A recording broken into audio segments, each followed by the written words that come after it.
All right, everybody, is tip number 30. This is my favorite tip, and I cannot believe that I haven't spilled the beans yet, and I was able to keep off until tip number 30 because this is where my heart, my soul, my passion lives. This is what I do every single day, and I've seen so many lives transformed and changed by this one single thing that we're going to talk about, and that's the chiropractic adjustment, obviously. Now, I'm going to go high level here, and I'm going to share a lot of things in a short amount of time. If you want more information about how chiropractic can benefit you and your family's health, please attend our Better Results Faster workshop. We will break down all of this and answer all of your questions. But what we know, what the research suggests is that post-adjustment, right? Post the chiropractic adjustment, we see a decrease in some of these inflammatory markers, right? These inflammatory cytokines.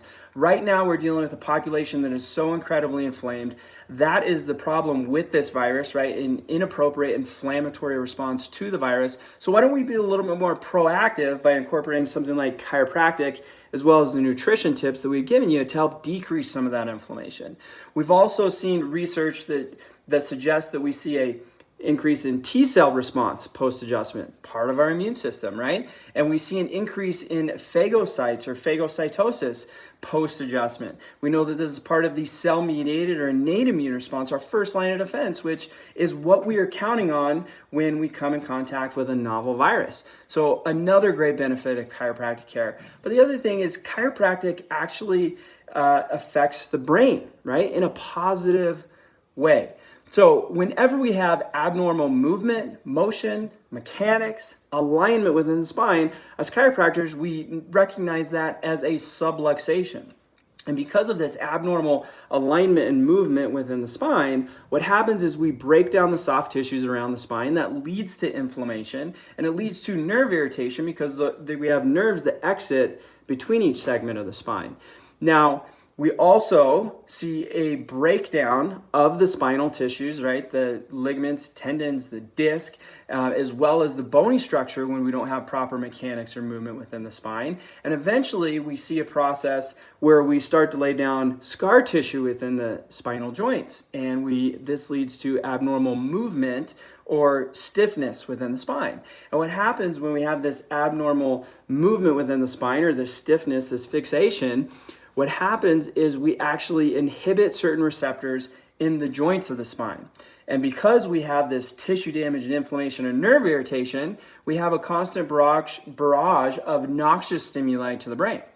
And the brain sees this as a stressor, and it increases our stress response. So even though you don't feel stressed, if you're subluxated, it could be triggering stress physiology in your body.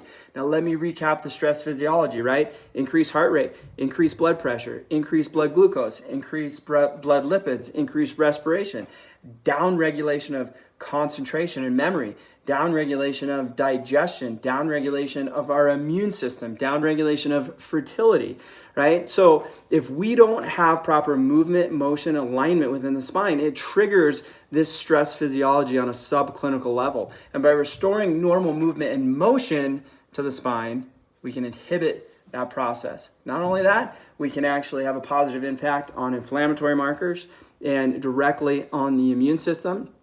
And we can prevent any further degeneration of the spine by restoring that mechanics, right? We're in a society right now where everybody's sitting, we have this kyphotic posture, where we have this forward head posture, right?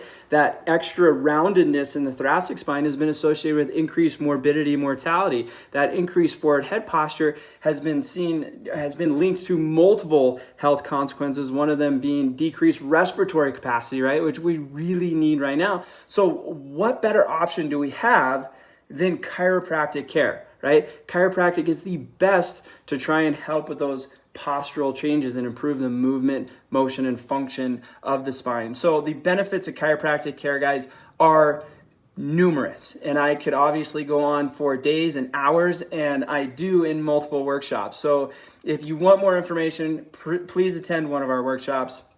But if you do not have a chiropractor in your corner on your healthcare team, guys, now more than ever is the time to add one. We appreciate you guys, and we'll see you tomorrow for our final tip, tip number 31.